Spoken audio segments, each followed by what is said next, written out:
Hong Kong is set to announce that retail investors can trade crypto under its new rule book for the sector, stepping up a push to develop a hub even as digital asset firms and regulators crash elsewhere in Asia. The City's Securities and Futures Commission is due to detail the conclusions of a consultation on retail participation at a Tuesday briefing.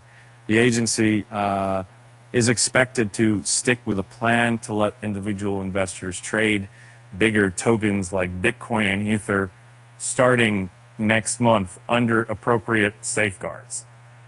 And Hong Kong will roll out a licensing regime for virtual asset platforms on June 1st, part of an effort to restore its status as a cutting-edge financial center. But any embrace of crypto is controversial after a market rout in 2022 that sparked a global spate of bankruptcies like the collapse of the FTX exchange. Lennox Line, the chief commercial officer at crypto exchange OKX, said he expects the conclusion of the consultation to reflect the view from the digital asset community that safe, secure, and compliant retail trading is a key aspect of a robust virtual asset ecosystem. In making Keeper in the past few days, tension flared between regulators and the industry in Malaysia and the Philippines. Malaysia reprimanded the Huobi Global platform for operating illegally and ordered it to stop activities there.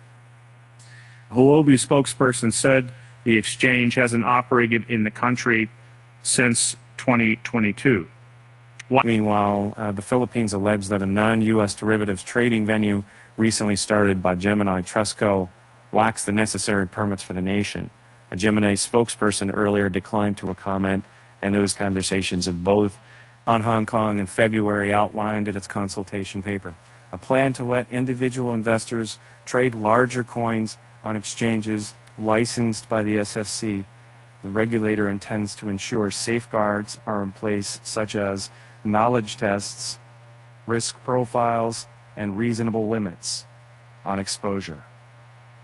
The coin should be included in at least 2 acceptable investable indexes from independent providers, one of which should have experience in the traditional financial sector, according to the University of Safety.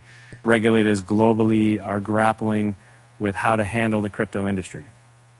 Jurisdictions like Hong Kong and Dubai are trying to attract crypto-related investment. Singapore plans curbs on retail investor participation. South Korea this week may pass its first standalone crypto legislation after a series of scandals. The U.S. has cracked down on the sector. Questions remain over Hong Kong's crypto pivot, given the industry has retrenched and only partially recovered from a dollar crash last year. Firms such as Huobi Global, OKX, and Amber Group have said they plan to apply for licenses under the new regime. Hong Kong Monetary Authority Chief Executive Eddie Yu has indicated companies should expect an exacting regulatory backdrop. We will let them create the ecosystem here, and that actually brings a lot of excitement. You said earlier this month in an interview at the Bloomberg Wealth Asian Summit, but that doesn't mean light touch regulation.